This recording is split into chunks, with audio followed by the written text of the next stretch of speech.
Assalamualaikum warahmatullahi wabarakatuh. Saya Siti Zahra Medina Salsabila dari kelas 4 C Pendidikan Matematika akan menjelaskan materi hukum Pascal untuk memenuhi tugas mata kuliah Fisika Dasar. Dasar teori hukum Pascal. Hukum Pascal. Nama ini diambil dari orang yang melakukan eksperimen, yaitu Blaise Pascal, melakukan percobaan tentang air dan menyatakan bahwa air keluar lebih deras dan lebih jauh lewat lubang pada wadah yang permukaan atasnya terbuka dibandingkan dengan wadah yang permukaan atasnya tertutup. Hal ini dikenal dengan prinsip Pascal. Hal ini disebabkan oleh tekanan air yang lebih besar pada wadah terbuka. Pengertian hukum Pascal. Hukum Pascal adalah keterkaitan antara tekanan yang disebabkan oleh zat cair dalam ruang tertutup. Hukum Pascal ini menggambarkan bahwa setiap kenaikan tekanan pada permukaan fluida harus diteruskan ke segala arah fluida tersebut. Hukum Pascal hanya dapat diterapkan pada fluida cair. Jadi, hukum Pascal ini hanya bisa diterapkan pada sistem fluida cair. Kemudian selanjutnya untuk rumus hukum Pascal. Di sini itu ada gambaran dari penerapan hukum Pascal. Kemudian untuk rumusnya di sini adalah P keluar sama dengan P masuk.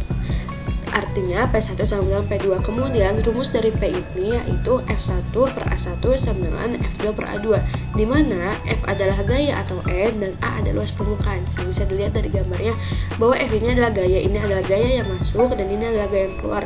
Kemudian untuk A-nya yaitu luas permukaannya. Luas permukaan dari penerapan hukum Pascal ini. Selanjutnya, penerapan hukum Pascal. Nah, penerapan hukum Pascal ini di sini saya mengambil 3 alat. Yang pertama, ada mesin hidrolik, rem hidrolik, dan dongkrak hidrolik. Kemudian untuk yang pertama yaitu mesin hidrolik pengangkat mobil. Bisa dilihat ya di gambarnya bahwa udara dengan tekanan tinggi masuk melalui keran P1. Udara ini dimanfaatkan dalam tabung A. Nah, ini tabung A. Tekanan udara yang tinggi ini diteruskan oleh minyak atau fluida ke penghisap A2. Bisa dilihat bahwa ini adalah minyaknya, fluidanya.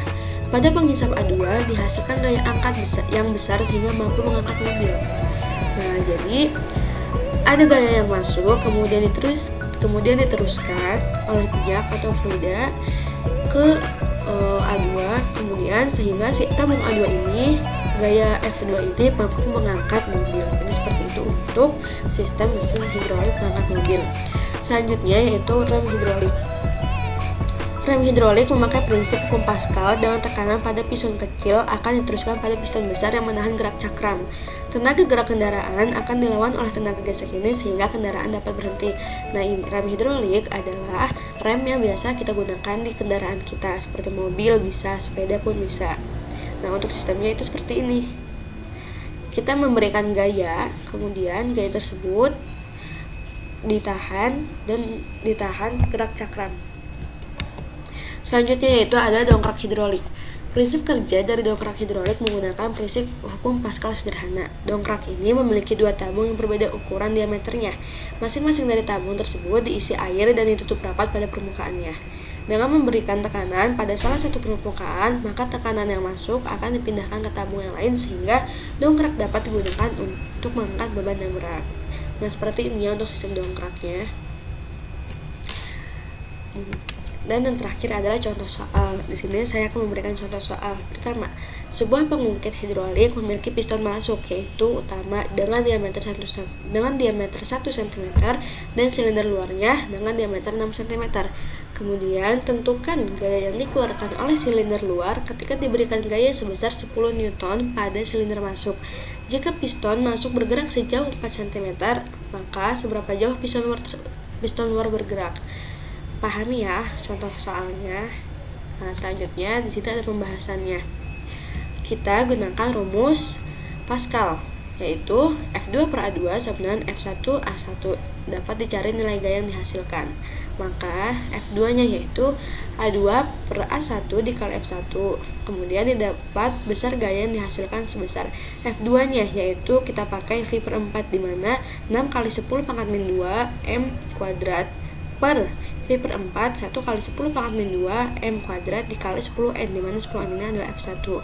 Maka F2 nya yaitu 360 Newton. Lalu didapat jarak gerakan piston luar biasa. yaitu dengan menggunakan rumus F2 per F1 sama dengan H1 per H2 dikali H2 sama dengan 10 Newton per 360 Newton dikali 4 cm, maka hasilnya adalah 0,11 cm.